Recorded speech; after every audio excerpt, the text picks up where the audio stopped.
Hi there, everyone. Thank you so much for taking the time to listen to my presentation today.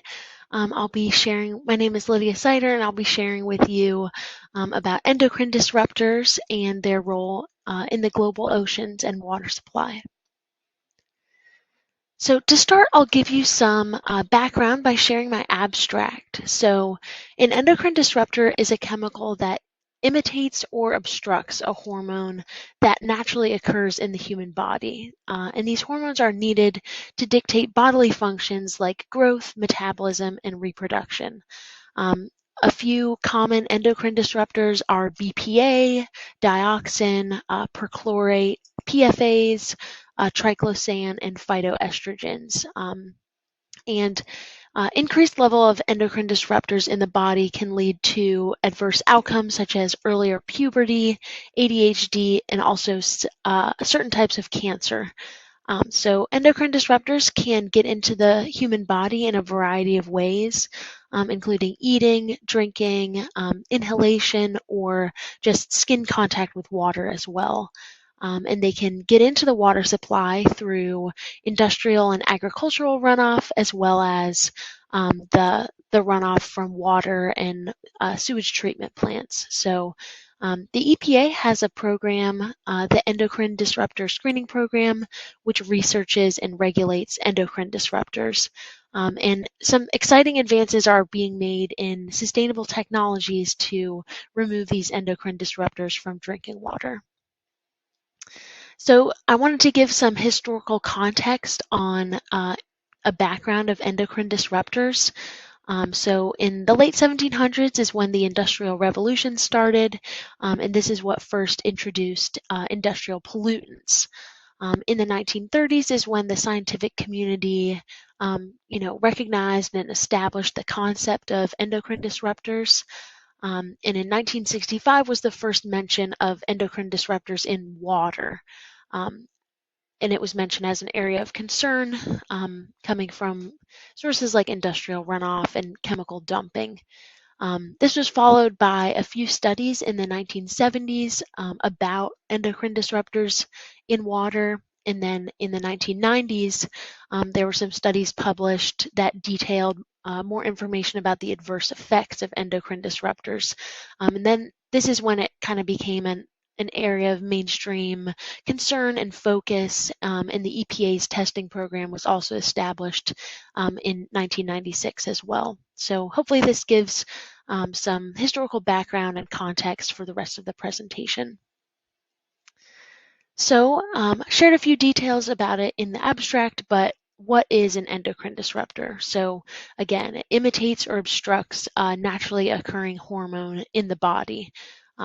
There's some examples of common endocrine disruptors listed, and these can come from industrial chemicals. They can be present in like a industrial bleaching, they can be in flame retardants, they can be in nonstick surfaces, they can be in personal care products and consumer plastics, and phytoestrogens are actually naturally occurring endocrine disruptors that are in like soy products and soy foods. So the graphic at the bottom shows, on the left, normal hormone functioning. In the middle, it shows potential endocrine disruptor from mimicking a naturally occurring hormone. And then on the right, you can see an example of it blocking a hormone, which would not lead to a cellular response. So to kind of frame it in a different way about how endocrine disruptors affect the body, hormones are like messengers and they move from the glands where they're secreted to targets or receptors, and these are what control growth, metabolism, and reproduction in the human body. On the right is a graphic that shows a few key characteristics of how endocrine disruptors work, and show more information about the mechanism by which they function. So I won't go into too much detail here because there's a lot to list, but just a few examples. Endocrine disruptors can change how hormones are created, can change how hormones move across cell membranes, and how the levels of hormones are distributed throughout the body as well. So how do endocrine disruptors affect the human body? So they can enter the body through eating, drinking, inhalation, or skin contact with water. And wanted to list a few of the adverse outcomes that are linked to endocrine disruptors. ADHD has been linked to exposure to phthalates in childhood. ADHD has also been linked to a grandmother's usage of DES, which was a kind of pharmaceutical drug back in the early 20th century. Um, it's also been shown that some chemicals in essential oils can affect breast growth in puberty for both males and females. And finally, phthalates, parabens, and triclosan are in a lot of personal care products, and usage of these has been linked to early puberty as well.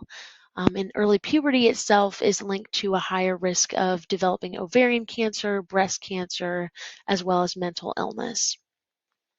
So this slide gives, an overview of the risks associated with endocrine disruptors. So now that we know some background about endocrine disruptors, how do they enter our water supply? So they can enter the water supply in a few different ways, including the water disinfection process.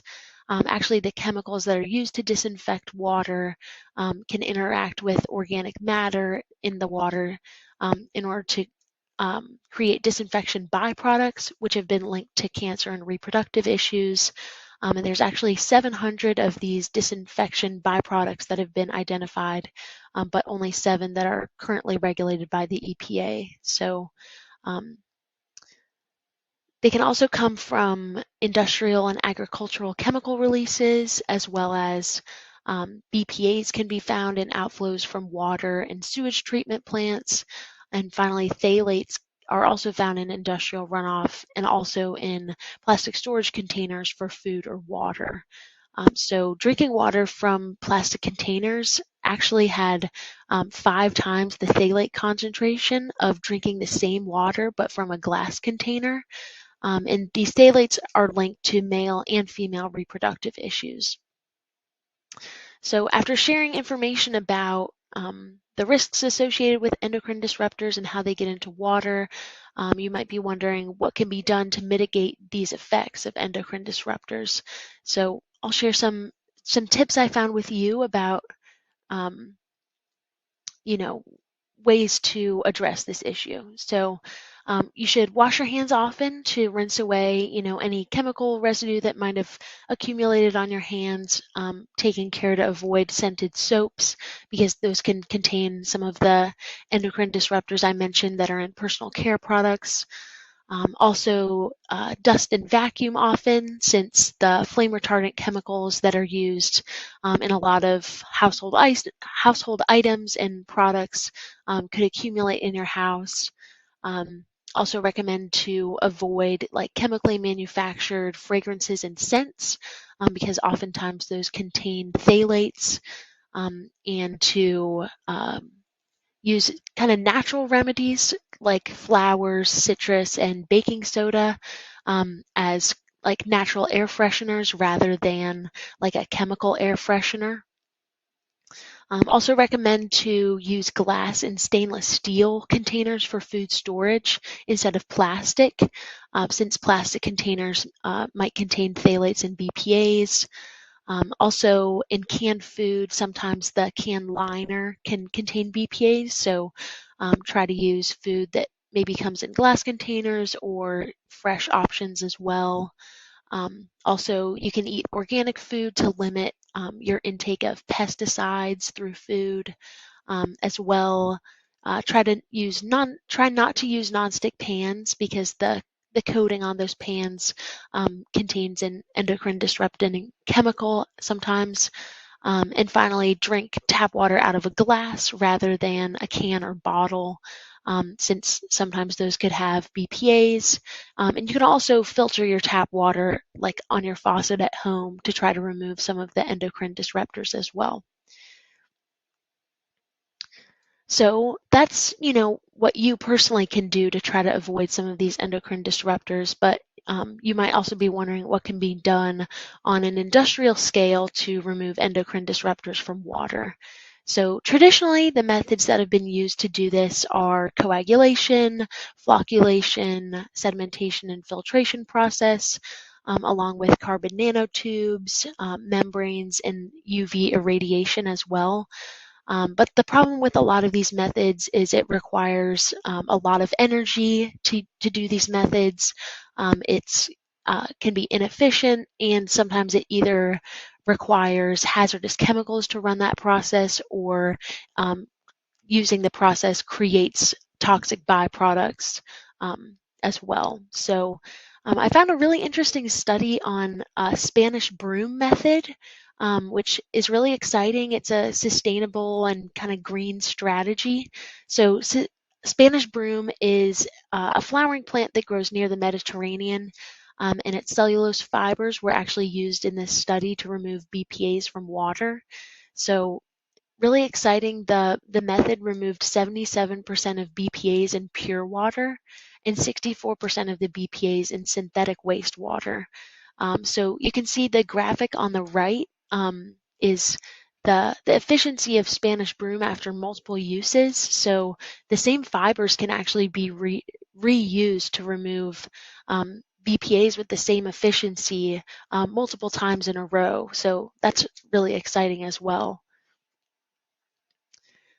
So you might also be wondering what policy regulates the endocrine disruptors. So the EPA has a program called the Endocrine Disruptor Screening Program, or EDSP, and this is the program in the US that regulates endocrine disruptors. So this program dictates exactly how to test chemicals to find out if they are endocrine disruptors, and what their potential impacts could be on, human health as well. So this program was started in the 1990s. As I mentioned earlier, that's when there was a lot of mainstream scientific focus on the health impacts of endocrine disruptors. So Congress passed the Food Quality Protection Act in 1996, which is what required the EPA to test pesticides and also some other chemicals to see if they were endocrine disruptors or not. So how does the EDSP work? So it's a two-tiered approach, and the first tier determines whether a chemical affects the endocrine system. And if it does, it moves to tier 2, which is testing to determine what exactly the negative health impacts are of the chemical. And after those 2 tiers of testing are complete is when regulatory decisions are made. So in 2009, the EPA recommended 52 chemicals for the tier 1 testing, and it recommended 109 additional chemicals in 2013 for this testing. So there's a few challenges to this testing. It's very expensive. It requires about $1 million per chemical for tier 1 testing. And there's about 600 animals that are used for research between like mice or rats, as well as frogs and fish. So there are some exciting improvements being made to use assays and computational models instead, which is really exciting. And the graphic on the right that you see are all the possible chemicals that could be tested. That's the large blue circle, every chemical in the universe, and then the smaller circles are those chemicals that were recommended for testing. So it kind of gives you an idea of the scope.